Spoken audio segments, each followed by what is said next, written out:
Hi guys, Stacy Jenkins from Jenkins Forever Farm here today. I am going to do a book reading with two of our ferrets. This is Thor. Everybody say hi, Thor. Yeah, hi, buddy. And I have also Mystique here. This is Mystique. Say hi. So we have another ferret here in our sanctuary named Miko, but unfortunately today he had to have surgery. So I actually just got a call from the vet. Everything went great and he's in recovery. So I'm gonna head out in about 2 hours to go pick him up and bring him home. So for today's reading, we'll just have two ferrets with us. I chose a book that my mom and dad gave me. I think this was from when I was little, and it's called My First Picture Book of Baby Animals. And the reason I chose this book is because the last animal in the book is in the same family as the ferret, and they're in what's called a mustelid family. So here we go, My First Picture Book of Baby Animals. And this is illustrated by Renee Cloak.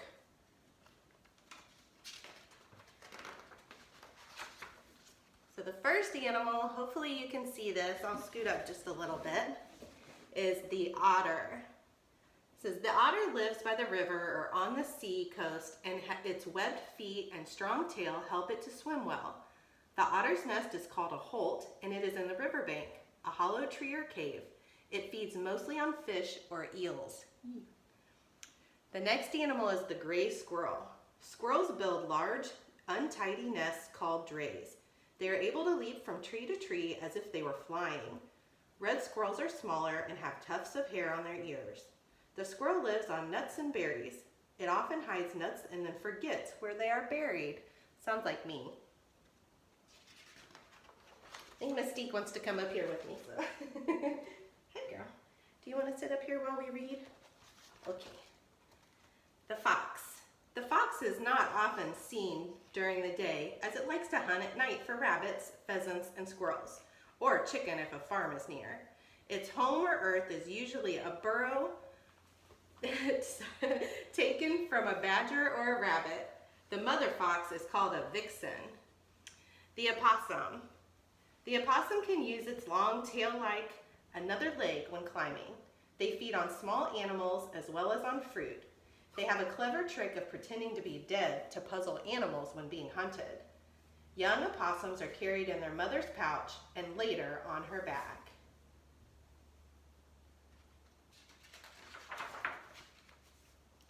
The grizzly bear. The grizzly bear eats mostly fruit, small animals, and fish, although it is strong enough to kill cattle and deer when hungry. In winter, the grizzly bear will often sleep for weeks. Bears are very fond of honey. The prairie dog. The prairie dog lives in burrows on the prairie and eats grass. It is more like a rat than a dog, except for its bark.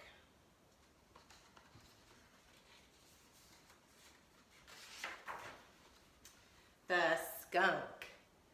Skunks make dens in rocks, in burrows, and feed on insects, rats, vegetables, and fruit. They are able to squirt a smelly liquid at their enemies in defense. The young ones are taught to follow their mother in single file. The beaver. The beaver's hind feet are webbed, which, with its broad flat tail, are good for swimming. Beavers gnaw through trees to make logs. They build these across the streams so that deep pools are made to keep the entrance to their homes or lodges underwater.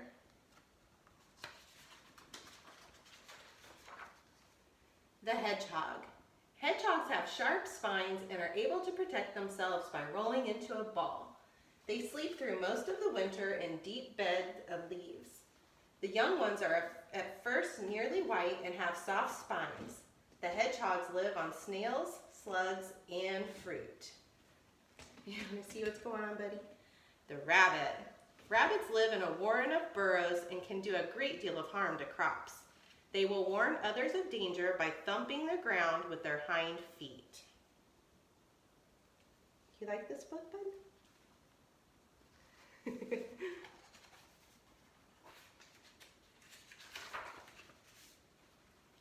The raccoon. The raccoon lives amongst rocks or in hollow trees. It eats frogs, fish, nuts, and grain, often washing the food before eating. It is able to catch fish with its paws, which are almost like hands. The raccoon hunts mostly at night. The lynx. The lynx hunts for rabbits and birds at night and will occasionally kill a deer or sheep. They are able to climb and swim, and they use a hollow tree or sheltered cave for a home. Okay, buddy, gotta hold on, okay? The chipmunk. The chipmunks are ground squirrels and live in burrows. They eat nuts, berries, and grain, often storing their food in their cheek pouches. Chipmunks sleep for part of the winter. The porcupine.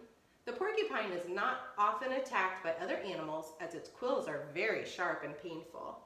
They live in burrows and eat roots and fruit. The young ones are born with short, soft spines. Put you down for a second, buddy.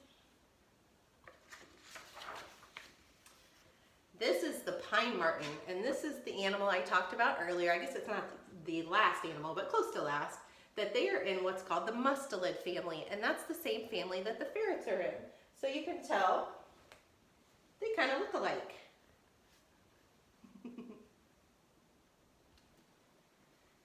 The pine marten is quite a rare animal. It nests in hollow trees or amongst rocks and will sometimes use an old crow's nest. It feeds on mice, fish, insects, and berries. The badger. The badger is not often seen except at night when it feeds on mice, young rabbits, lizards, acorns, fruits, and eggs. The end. Hope you guys have enjoyed our book today. The ferrets, I know, enjoy reading it, so I'll bring them up here so they can say bye. Bye, guys. So we'll see you next time.